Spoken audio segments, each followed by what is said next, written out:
Have you ever met someone with $50,000 sitting in the bank who still drives a 15-year-old Toyota? Someone who spends 20 minutes comparing grocery prices, then drops $500 on concert tickets without hesitation? They own a home, contribute to a retirement account, and earn a steady paycheck, yet they still act like they could lose everything tomorrow. That is Generation X. The Americans, born between 1965 and 1980. From the outside, their financial habits look completely contradictory. They save aggressively, but spend big on experiences. They hate consumer debt, but will take on a massive mortgage. They distrust corporations, yet remain fiercely loyal to the same brands they have used since high school. But Gen X is not confused, and they are not irrational. Their money habits are a response to an economy that promised stability, rewarded loyalty, and then changed the rules. To understand why Gen X manages money this way, we have to go back to the world they grew up in. Picture yourself as a kid in the early 1980s. One afternoon, your father takes you to the local bank to deposit his paycheck. He has worked for the same company for more than 15 years. The teller knows him by name. His paycheck arrives like clockwork every 2 weeks, and nobody questions whether it will still be there next month. He has a company pension waiting for him. His savings account actually earns meaningful interest. The mortgage has a fixed payment and a clear payoff date. If everything continues according to plan, the house will be fully paid off long before retirement. Money seems simple. Study hard, get a reliable job, stay loyal to the company, save part of every paycheck.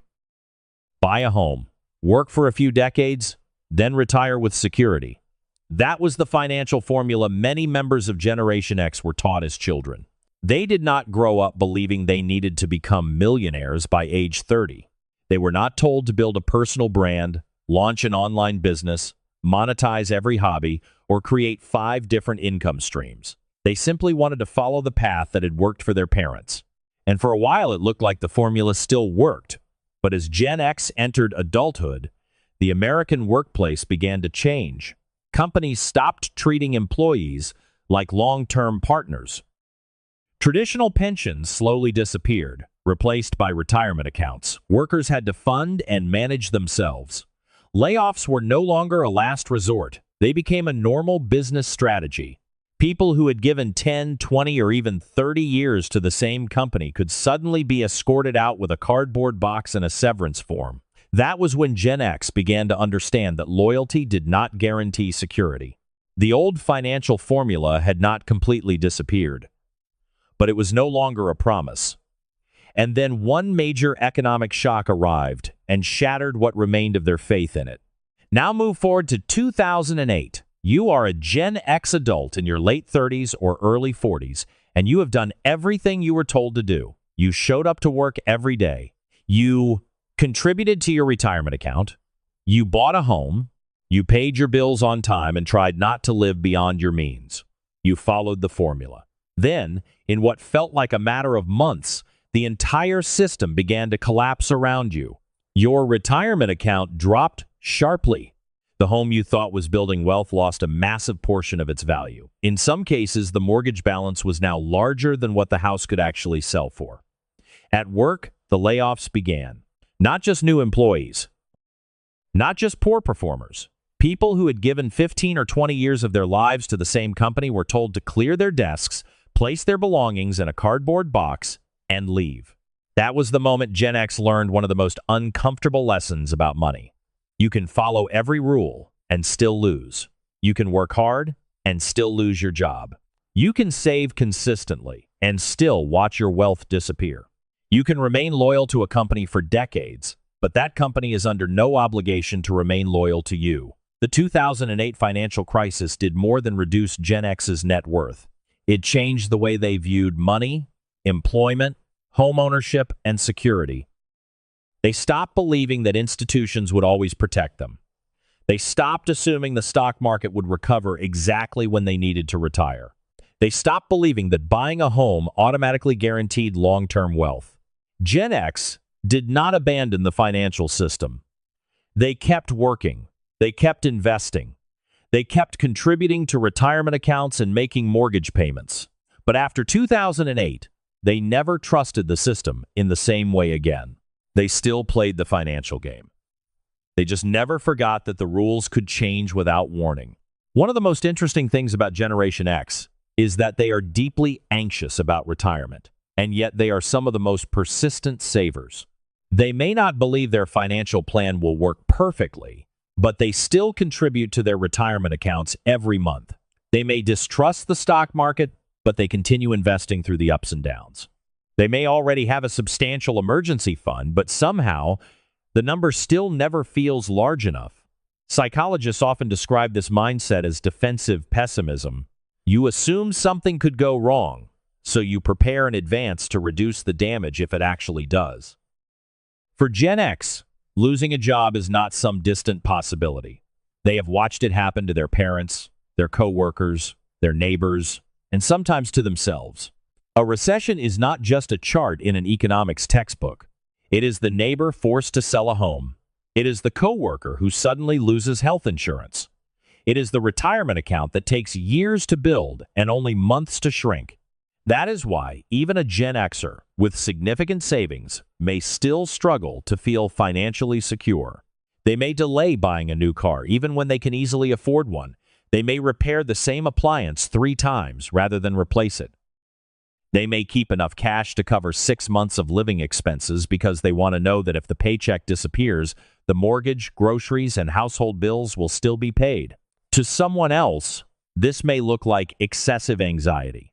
But to Gen X, it is not paranoia. It is experience. They are not preparing because they believe the world is guaranteed to collapse. They are preparing because they have already watched things that were never supposed to happen become real.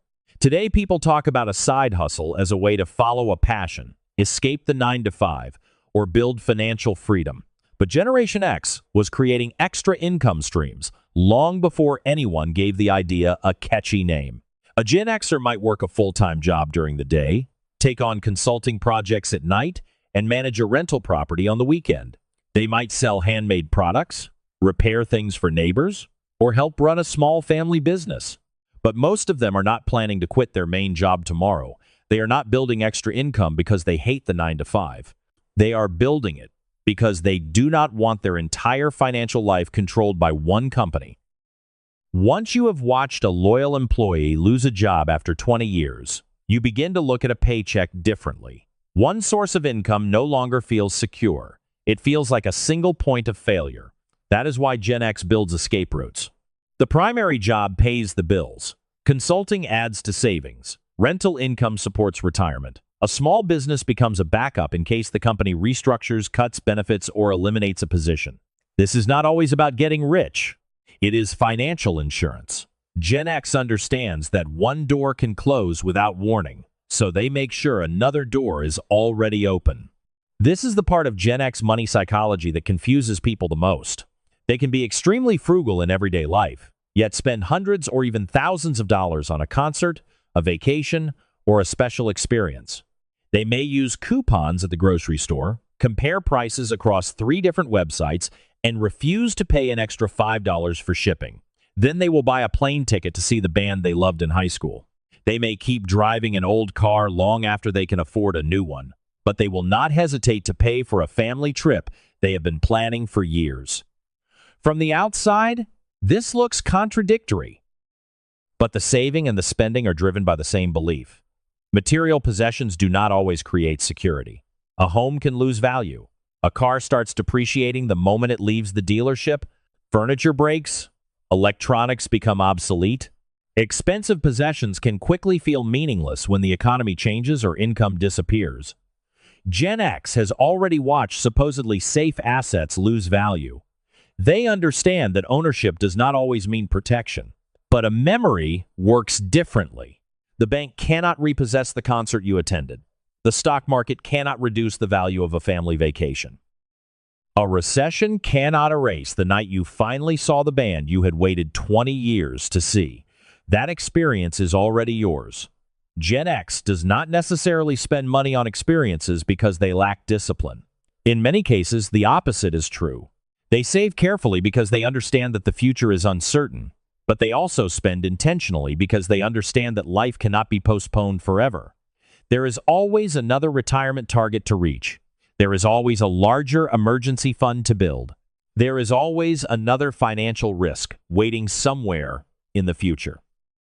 If you spend your entire life preparing for what might go wrong, you may eventually realize that you forgot to enjoy what was going right. That is why a Gen Xer may reject the newest smartphone without hesitation, then immediately buy expensive tickets to a reunion tour. The phone is another possession. The concert becomes a story they may remember for the rest of their life. They save to protect themselves, but they spend on experiences to remind themselves what the protection is for. To Gen X, a new object is something they own. A meaningful experience becomes part of who they are. Generation X has a complicated relationship with financial experts. They worry about making the wrong investment decision, but they are not comfortable handing complete control of their money to someone else. Instead, they read books. They research. They build spreadsheets. They compare different opinions and verify information from multiple sources before making a financial decision. If an advisor recommends an investment, a Gen Xer may listen carefully, take the documents home, and spend the next several days researching every detail independently. That does not necessarily come from arrogance. It is self-protection. Gen X has already seen what can happen when people place complete trust in a company, a bank, a pension manager, or a financial professional. They have watched institutions make promises, change the rules, and leave ordinary people responsible for the consequences. So Gen X wants to understand exactly where the money is going, how the investment works, what the risks are, and how they can get out if something goes wrong. They do not simply want reassurance. They want control. The same mindset shapes the way they think about debt. A Gen Xer may be willing to take on a large mortgage if the interest rate, monthly payment, loan term, and final payoff date are clearly defined. They may borrow money to buy real estate, invest in a business, or acquire an asset they believe can create long-term value. But many of them hate carrying a credit card balance from one month to the next. The difference is not simply the size of the debt. The difference is whether the debt can be controlled. A mortgage has a schedule. You know what the payment will be each month. You know how long the loan will last. You can look at the calendar and see the point when the debt is supposed to end. Credit card debt can feel completely different. The interest compounds. The minimum payment barely reduces the balance. A small purchase can remain on the statement for years. What begins as convenience can slowly become a financial trap with no obvious exit. Gen X does not necessarily believe that all debt is bad. They are afraid of debt they cannot map to completion. They want to know where the road begins, how much it will cost, and exactly where it ends. That need for control also explains why so many people in this generation still keep physical records. They use online banking, but they may still save paper statements. They store documents in the cloud, but they also keep a backup on an external hard drive. They organize files on a computer, but the most important contracts, tax records, insurance policies, and property documents may still be locked inside a fireproof safe. They are not rejecting technology. Many of them helped build the digital world. They simply remember that systems fail, companies lose records, passwords stop working, databases crash, accounts become temporarily inaccessible. Gen X trusts technology to work most of the time, but they still want a backup for the moment it does not. To someone else, all of this research, documentation, and redundancy may look excessive.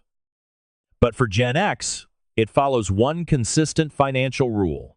Never give one person, one company, one account, or one system complete control over your future.